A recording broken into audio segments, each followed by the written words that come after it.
우리 성도들이 표정이 아주 너무 딱딱하셔가지고 조금 좀 아멘 할 때는 아멘도 하시고 웃을 때는 웃고 그래야 되는데 너무 또 그렇진 않죠, 마음이? 예. 자, 이분들을 위해서 한번 박수 치시고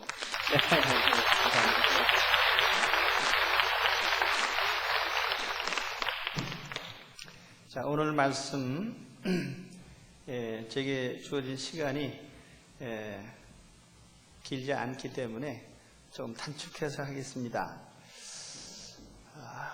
우리 주기도문에 나오는 6가지 기도 제목 항상 기억하시고 이것이 우리 생애 중에 가장 중요한 기도인 것을 항상 기억하셔야 됩니다. 첫 번째는 하나님의 이름이 거룩히 여김을 받으시라고 기도해야 되고, 두 번째 오늘 말씀드릴 것은 하나님의 나라가 임하여 달라고 하는 기도입니다. 나라이 임하옵시며, 이것은 우리의 영원한 소속, 영원한 국적에 관한 기도입니다. 우리가 세상 살면서 여러 곳에 속해 있어요. 가정에도 속해 있고 나라에도 속해 있는데 영원히 소속될 가장 중요한 한 가지 소속이 바로 하나님 나라라고 하는 이 점을 우리에게 깨우쳐주고 있습니다. 요즘 여권을 갖다 팔아먹는 사람들이 있어요. 여권을 잊어버렸다고 신고를 하고 발급받아서 또 팔아먹고, 여권을 팔아도 사는 사람이 있으니까 팔죠. 여권 팔아서 그래도 사는 사람이 있으니 감사한 일입니다. 사실 팔려고 해도 살 사람이 없는 여권도 많아요. 우리 여권이 또 어떤 데 가면은 몇 천만 원씩 거래된다고 하는데, 이 여권이라고 하는 것은 소속을 증명하는 문서입니다. 그래서 이것이 국경선을 넘을 때에 어떤 대접을 받고 혹은 보호를 받고 하는 중요한 문서가 되죠. 다시 말하면은 이 여권은 내가 속한 나라의 어떤 도움을 받고 또 그런 말미암아 혜택을 받는 도구가 되는 것입니다. 여러분, 대한민국 국민이 된 것에 대해서 항상 감사를 드리시기 바랍니다. 저는 가끔 그런 생각을 해요. 내가 만일 자유가 없는 나라에 태어났더라면 과연 내가 어떻게 되었을까? 북한에 태어났으면 어떻게 되겠습니까? 자유를 누리지 못할 거예요. 만일 종교의 자유가 없는 나라에 태어났다면 우리가 마음 놓고 하나님을 섬길 수 없을 것입니다. 또 만일 우리가 참 발전되지 않은 그런 또 미개한 그런 지역에 태어났더라면 우리 자신에게 현재 주어진 문화적인 모든 혜택들이 다 사라졌을 것입니다. 어떤 사람들은 국적 없는 무국적의 삶을 원하는 사람도 있는데 그건 불가능한 일이에요. 사실 국적이 없으면 세계 어디를 가든지 다 후대접을 받습니다. 무국적자만큼 서러운 게 없어요. 그래서 우리가 반드시 소속이 돼야 되는데 오늘 이 세상에서 우리가 많은 혜택을 받을 수 있는 이런 국적을 가진 것에 대해서 항상 감사를 드리시기 바랍니다. 그런데 오늘 하나님께서 우리에게 이런 세상의 국적보다도 더 중요한 하나님 나라의 시민권자가 된 것, 이것을 마음에 기억하고 그 하나님의 나라가 임하도록 기도하라고 했습니다. 나라이 임하옵시며, 영문 성경에 보면은 Thy kingdom come 이렇게 되어 있어요. 여기에 그냥 나라가 아니고 이 Thy kingdom이라고 하는 것은 당신의 나라, 하나님의 나라, 그런 뜻입니다. 하나님의 나라가 이 세상에 임하게 해달라. 비록 내가 이 세상의 어떤 나라에 속해 있지만 이 세상 나라와 하나님 나라를 비교할 수는 없습니다. 세상 나라와 하나님 나라를 비교해보면 이건 전혀 비교가 되질 않아요. 세 가지를 말씀드릴 수 있습니다. 첫째로 하나님 나라는 영원한 나라이지만 세상 나라는 이것은 한시적인 나라입니다. 창세로부터 지금까지 많은 나라들이 세워졌지만 영원히 존재했던 나라, 적어도 창세부터 지금까지 계속 존재하는 나라는 한 나라도 없습니다. 고대 국가 가운데 가장 강력한 나라가 로마 제국인데 지금으로 말하면 미국보다 로마는 훨씬 강력한 나라였어요. 기간적으로 봐도 그래요. 지금의 북아프리카 지역에 속한 모든 지역, 이집트, 이디오피아 혹은 또 모로코나 알제리아나 튀니지나 이런 그 북아프리카 지역이 전부가 다 로마의 영토였어요. 그리고 지금 서아시아에 있는 이스라엘이나 혹은 요르단이나 레바논, 시리아, 터키 같은 이런 모든 지역도 다 로마의 영토였습니다. 그리고 지금 유럽에 있는 중요한 독일이나 또는 프랑스나 스페인이나 이런 이탈리아나 그리스나 이 모든 유럽에 속한 수십 개 국가가 다 로마의 영토였어요. 그래서 지중해라고 하는 큰 바다가 로마의 내해, 안방에 있는 호수와 됐기 때문에 로마 제국은 정말 큰 나라였습니다. 그런데 그 로마 제국도요, 하루아침에 다 무너졌어요. 현대에 들어와서 가장 강력했던 나라가 소련입니다. 그 소비에트 연방이라고 하는데 소련에서 분리 독립한 나라들이 16개인가요? 상당히 많습니다. 그 가운데 보면은 카자흐스탄 같은 데는 우리 남북한 합친 것에 13배 정도 되는 큰 나라입니다. 거기에 우크라이나나 또는 우즈벡이나 이런 여러 나라들이 있고 또는 그 발틱의 3국을 비롯해서 또 수많은 나라들이 있는데 이 분리 독립한 나라들만 합쳐도요 어마어마한 면적이 나와요. 근데 그 모든 나라를 포함했던 러시아 제국, 소비에트 연방은 엄청 큰 나라였습니다. 그런데 그 소련이요 하루아침에 분해돼 버렸어요. 지금은 러시아 공화국으로 이렇게 따로 돼 있죠. 지금 러시아 제국도 공화국도 사실은 지구상에서 제일 큰 나라입니다. 근데 당시에 그 떨려나간 나라들 다 합치면 어마어마하게 큰 나라죠. 이 소련이 붕괴되리라고 하는 건 상상도 못했던 겁니다. 그런데 하루아침에 다 독립했거든요. 지금 미국이 세계에서 가장 강력한 나라입니다. 그러나 미국은 1776년 독립선언하기 전까지 지구상에 존재하지 않던 나라예요.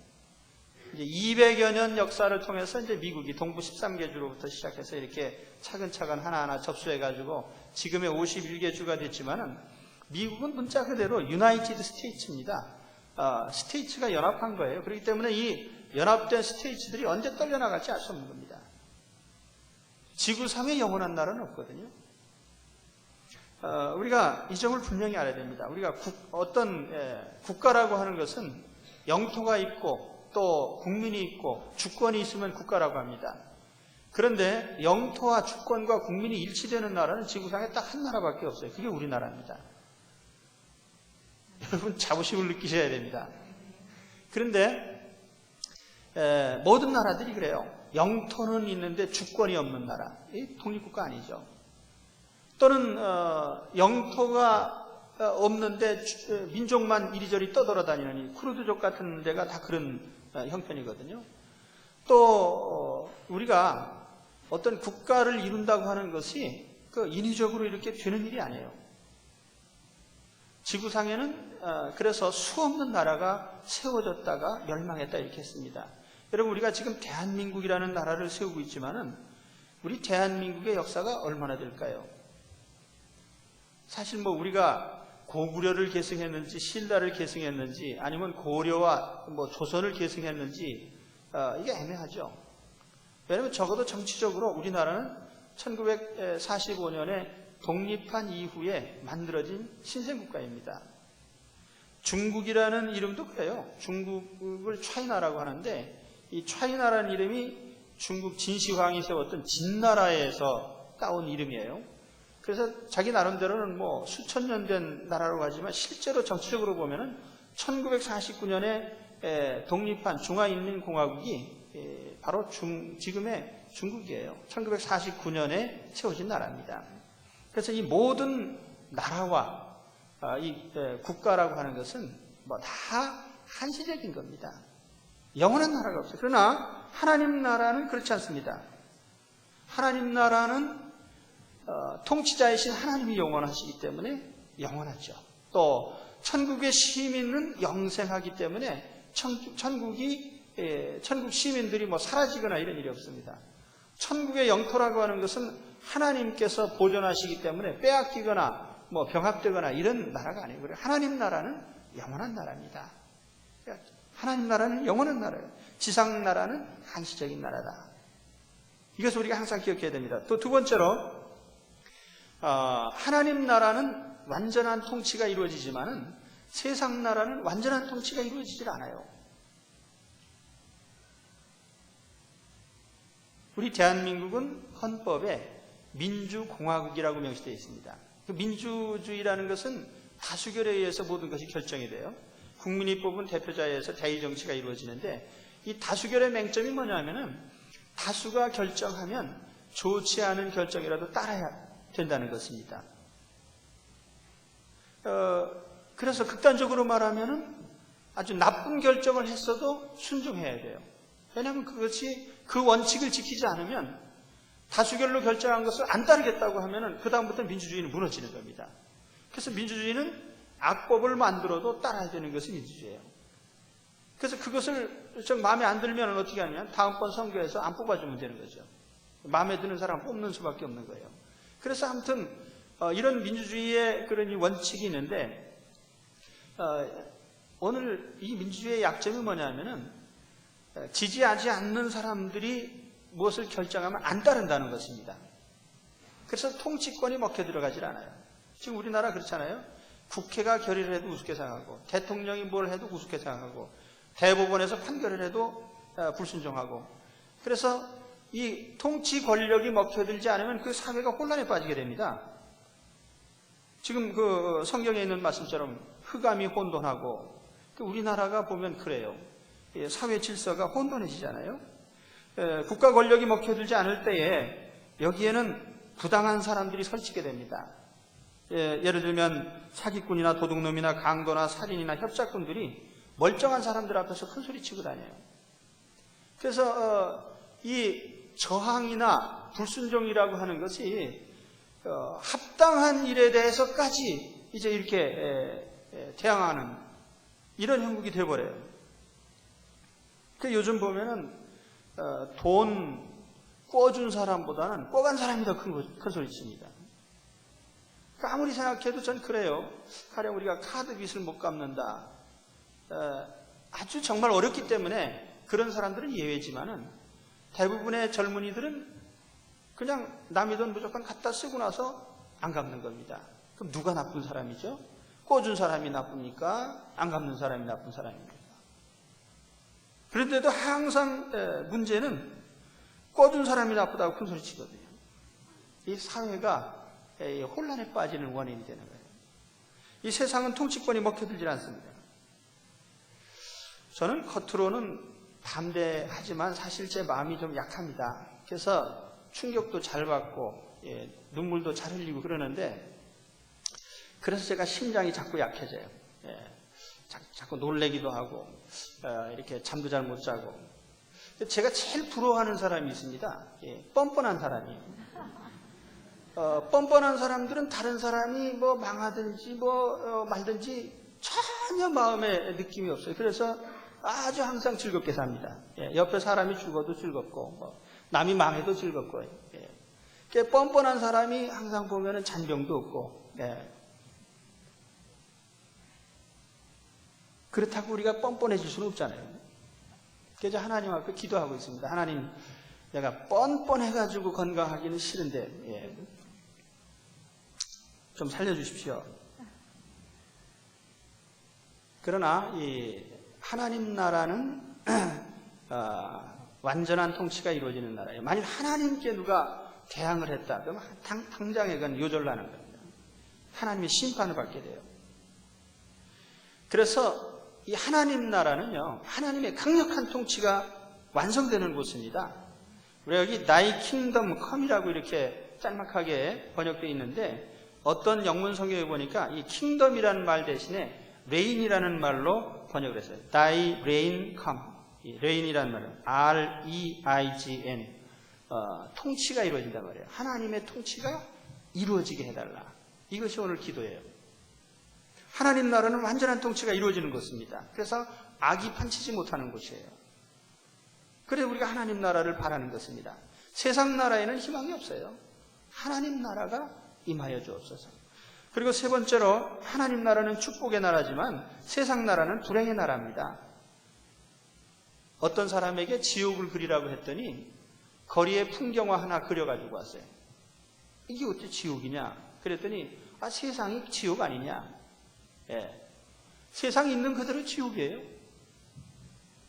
요즘 지옥에 보수공사를 한다고 그래요. 무슨 보수공사를 하냐 그랬더니 한국에서 온 사람들이 너무나 뜨거운 것을 잘 견뎌가지고 한증막에 가서 막 그 뜨거운 찜질방에 가서 막 잘 참아가지고 한국에서 오는 사람들을 괴롭게 하려면 더 뜨겁게 해야 돼요.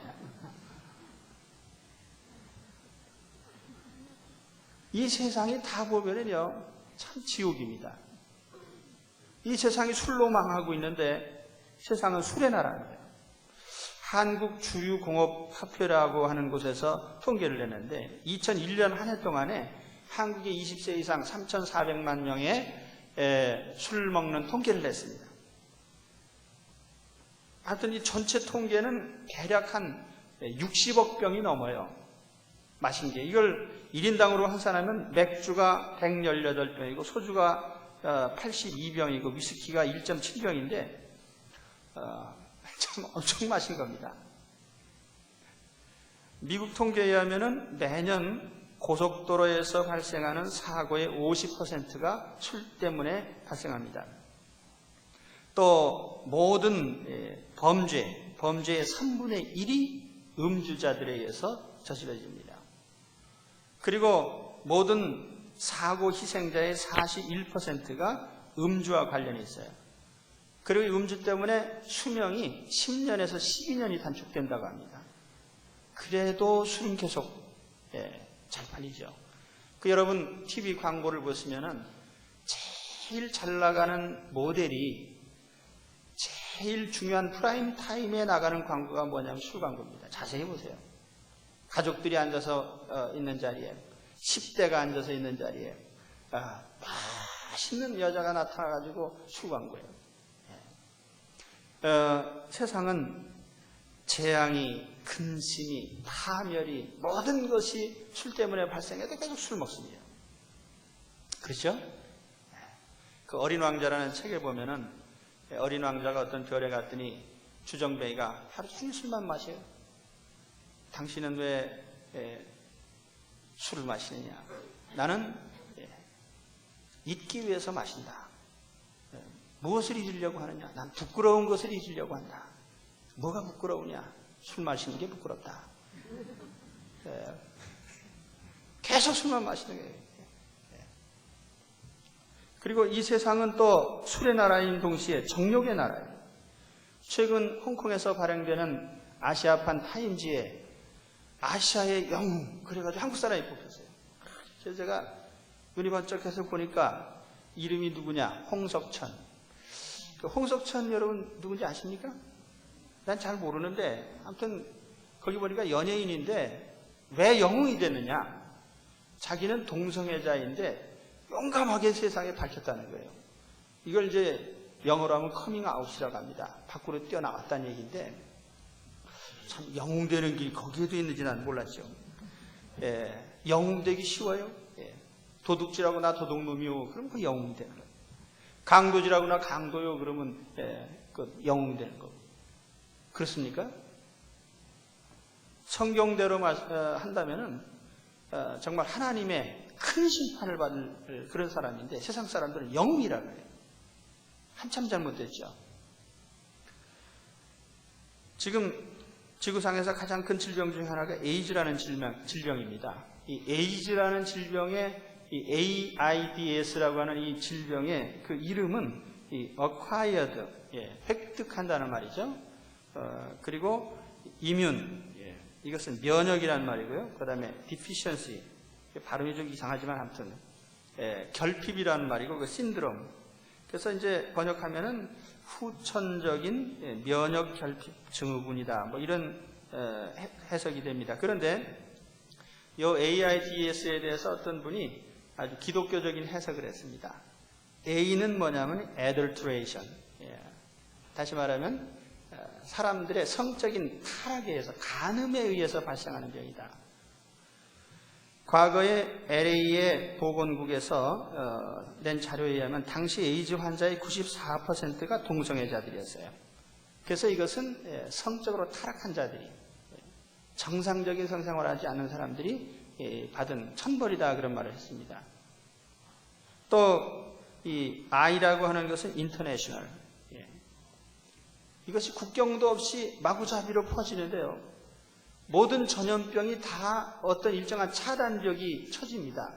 그래서 예를 들어 유럽에서 한때 패스트 때문에 국민의 전 유럽 인구의 절반이 줄어들었는데 그 패스트도 사실은 어떤 국경선을 크게 넘지 못했습니다. 그런데 에이즈라는 병은 국경선이 없어요. 이것은 회교 국가나 힌두교 국가나 불교 국가나 아무리 공산주의 국가나 이념과 모든 체제나 어떤 것도 상관없이 이것이 전 세계적으로 퍼져 있습니다. 그리고 그 다음에 D라고 하는 것은 이 death, 죽음입니다. 이 병의 궁극적인 종점은 죽음이에요. 마땅한 치료가 없거든요. 그래서 마지막으로 S는 이제 salvation, 이게 기독교적 해석입니다. 구원을 받아야 해결될 병이다. 그래서 이제 AIDS라고 했는데 아무튼 이 세상은 이 정욕 때문에 망합니다. 그래도 계속 정욕적으로 살아요. 또 이 세상은 허영심의 나라입니다. 진주 목걸이 하나 때문에 일생을 버린 마틸드라는 여성이 있는데요. 요즘 사람들은 10억을 만들기 위해서 인생을 바치라고 합니다. 서점에 가면 10억 만들기 책이 굉장히 많아요. 10억 만들다가 죽은 사람이 한둘이 아니니까 조심하시기 바랍니다.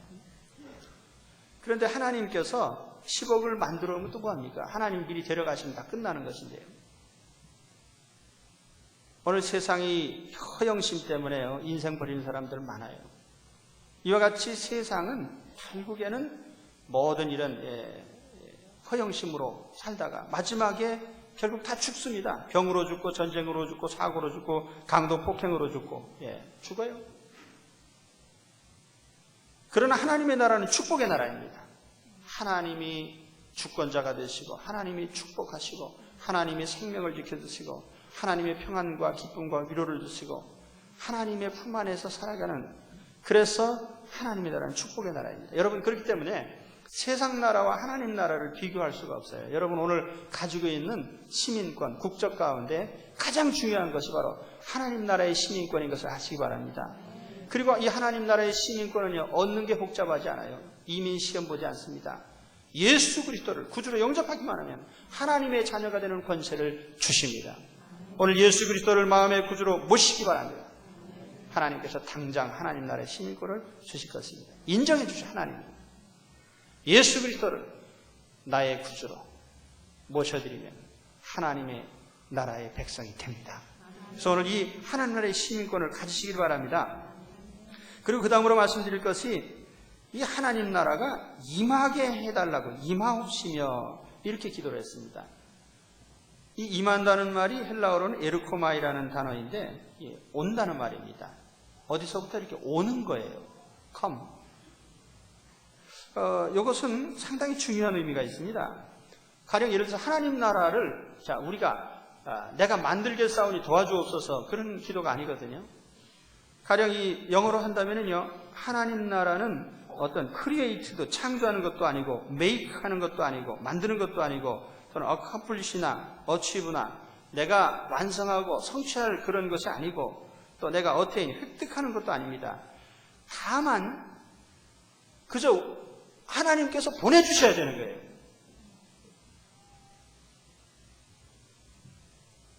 우리가 가끔 엉뚱한 기도합니다. 예를 들면 이런 기도예요. 하나님, 우리가 천국을 이루도록 우리를 도와주시옵소서. 이거 말짱한 기도입니다. 왜냐하면 하나님은 이 땅에 천국을 만드실 계획이 없습니다. 이 땅은 멸망의 날을 잡아놓고 종말을 향해서 가고 있는 거예요. 자연과학자들은요, 지구의 나이가 50억 년이고 얼마쯤 지나면 태양이 팽창해가지고 태양계 안에 있는 모든 행성들은 다 타서 없어버린다고 그래요. 그때까지 기다릴 것도 없어요. 여러분, 지금 인류의 문명이 얼마나 됐습니까? 이 인류의 문명이요, 지금 이 어떤 문서로서 우리가 추적할 수 있는 인류 문명 오래 안 됩니다. 한 5,000년, 한 1만 년. 주님이 오실 날은요, 그보다 훨씬 더 단축되어 있습니다. 보라내가 새 하늘과 새 땅을 창조하나니 이전 것은 기억되거나 마음에 생각나지 아니할 것이라. 또 하나님 나라는요, 사람이 만들 정도로 그렇게 허술한 게 아니에요. 사람은 만들 능력이 없어요. 여러분, 하나님 나라를 우리가 만들 수 있겠습니까? 만들 수 없어요. 천국을 우리가 이루어요? 어림도 없는 얘기예요. 이거 안 되는 일입니다. 유럽에서요, 복지국가 실현하려고 애쓰다가 복지국가 포기한 지가 지금 한참 오래됩니다. 왜냐하면 그거 경제적으로 감당 못할 일이거든요. 예수님이 처음 하신 말씀이 회개하라, 천국이 가까웠느니라 이렇게 말씀하셨어요. 천국의 통치자인 예수님이 여기 지금 와 있다. 가까이 와 있다. 그래서 하나님께서 하나님 나라의 통치자이신 하나님도 오셔야 되고 천국도 하나님이 우리에게 주셔야 됩니다. 우리에게 가장 중요한 것들은 우리가 만드는 게 아니라 하나님이 주시는 선물이에요. 내 생명이 하나님의 선물입니다. 영생이 하나님의 선물이에요. 구원이 하나님의 선물이에요. 천국이요? 이거 하나님 선물입니다. 하나님 선물 아니면 이룰 수 없어요. 지금 우리 인류가 이 현재 있는 자연 환경을 위해서 가장 훌륭하게 할 수 있는 일이 딱 한 가지 있는데 가만 내버려 두는 겁니다. 그래서 환경주의자들이 외치는 외침 중에 유일한 구호가 뭡니까? 내버려둬 안에 내버려둬. 그렇죠? 내버려둬요. 그런데 하물며 천국을 어떻게 만들어요? 세상도 내버려두는 게 상책인데요. 여러분, 천국은 하나님께서 보내주셔야 됩니다. 그래서 하나님의 나라가 우리에게 임하게 해달라고 우리는 기도를 하는 거예요. 좀 이해가 되십니까? 네. 이해가 안 돼도 하셨죠. 그러나 하나님의 나라는 선물이기 때문에 하나님이 주셔야 되는 것이지 우리가 만드는 게 아닙니다. 예. 그럼 이제 마지막으로 드릴 말씀은 우리가 매일같이 기도해야 될 세 가지 하나님의 나라가 임할 곳이 있습니다. 첫째는 우리의 심령 천국입니다. 우리 마음의 천국을 먼저 이루어야 돼요. 가장 첫째입니다. 예수님께서 하신 말씀 가운데 하나님의 나라는 볼 수 있게 임하는 것이 아니요 또 여기 있다 저기 있다고도 못하리니 하나님의 나라는 너희 안에 있느니라. 여러분, 우리 심령 천국이 어떻게 이루어지죠? 앞서서 말씀드리기를 천국은 통치로서 시작이 된다고 그랬어요. 내 마음이 하나님의 다스림을 받으면 심령 천국으로 변하는 것입니다. 마음이 하나님의 통치가 이루어져야 돼요. 그것이 심령 천국입니다. 자, 예수님이 내 마음에 오셔서 내 마음을 주님이 통치하신다면 내 마음의 천국이 이루어지는 겁니다. 예수님을 내 마음의 중심에 모셔서 내 인생의 중요한 사안들을 주님이 결정을 하시도록 하는 것이 심령 천국의 비결입니다. 내가 인생사의 중요한 일들을 놓고 지금까지는 내가 결정을 했어요. 그렇지만 이제부터는 주님이 결정을 하셔야 돼요. 저는 가끔 그런 경험을 합니다. 사람들 때문에 사람들 눈치를 보느라고 하나님의 뜻을 조금 뒤로 미루고 사람의 뜻을 따랐을 경우에 어떤 결과가 오느냐면 두고두고 후회할 일이 발생해요. 두고두고 괴로워요. 그런데 사람에게는 조금 참 미안한 일이지만 하나님의 뜻을 따랐을 경우에는요, 두고두고 마음이 편안해요. 그것이 뭡니까? 심령천국이에요. 여러분, 마음속에서 하나님의 명령을 순종하게 되면 하나님의 천국이 이루어지는 줄 믿습니다. 이 심령천국이 첫째죠. 그리고 두 번째는 교회 천국입니다. 주님이 이 땅에 오셔서 세우신 유일한 열매가 교회입니다. 내가 이 반석 위에 교회를 세우리니 음부의 권세가 이기지 못하리라. 내가 천국 열쇠를 내게 주리니. 천국 열쇠를 가지고 있는 이 지상의 유일한 하나님의 세우신 도구가 바로 교회입니다. 비록 이 세상에 교회들이 좀 부족한 면도 있고 약한 면도 있지만 여전히 교회는요, 하나님께서 천국으로 완성해 가시는 출발점이에요. 그래서 이 교회가 중요한 것입니다. 이 교회의 주인은 예수님이시고요, 교회 안에 하나님이 임재하시고 교회를 통해서 하나님은 하나님 나라를 시작하신 것입니다. 그래서 세상 나라들은 멸망받으나 예수 교회 영원하리라. 우리 찬송가에 있잖아요. 그렇습니다. 세상에 수많은 나라들이 세워졌다 무너졌지만 하나님의 교회는 계속 왕성하고요, 하나님의 교회는 영원한 것입니다. 히틀러도 교회는 넘어뜨리지 못했고요, 스탈린도 교회는 넘어뜨리지 못했습니다. 공산주의도 교회는 넘어뜨리지 못했어요. 오늘 이 세상 정권을 잡은 사람들도요, 교회를 우습게 알면 망합니다. 분명하게 알고 있어야 돼요. 우리 교회가 이 땅에서 세워지는 하나님의 중요한 나라인 것을 아시기 바랍니다. 그리고 마지막으로 하나 더 추가한다면 우리 가정 속에 하나님 나라를 이루어가야 되는데, 가정은 작은 교회입니다. 그러나 이 가정이 천국이 되려면 먼저 가족이 다 우리 천국의 시민권을 가져야 되겠죠. 주님을 영접한 가정들이 되셔야 됩니다. 그래서 가족 구원이 중요한 거예요. 만일 우리가 이 땅에서는 사랑하는 남편이고 사랑하는 아내이지만 이제 천국에 가서는 영원히 결별한다고 생각하면 얼마나 이게 서글픈 일이에요. 그래서 여러분, 이 땅에서 하나님 나라를 이루고 영원히 함께하는 그런 하나님 나라의 가족을 이루어 가시길 바랍니다. 삶의 목표가 같고 가치관이 같아야 돼요. 그래 영원히 우리가 하나님의 축복을 받게 되는 것입니다. 그래서 가정천국에서 기도를 하십시오. 여러분, 오늘 우리가 하나님 나라를 위해서 기도하라고 했는데 하나님 우리에게 우리의 영원한 소속, 우리가 영원한 국적에 대해서 말씀을 하셨습니다. 우리가 영원히 소속되고 영원히 충성해야 될 유일한 나라는 하나님의 나라입니다. 그리고 우리는 그 나라가 우리에게 임하도록 기도를 해야 되는 것입니다. 하나님 나라는 인간이 만드는 게 아니라 하나님께서 보내주시는 것이기 때문에 이 하나님 나라가 임하여 주옵소서, 임하도록 기도를 하는데, 여러분 심령 속에 임하고 또는 교회 속에 임하고 가정 속에 임하도록 항상 기도하시기를 축원합니다. 기도하겠습니다.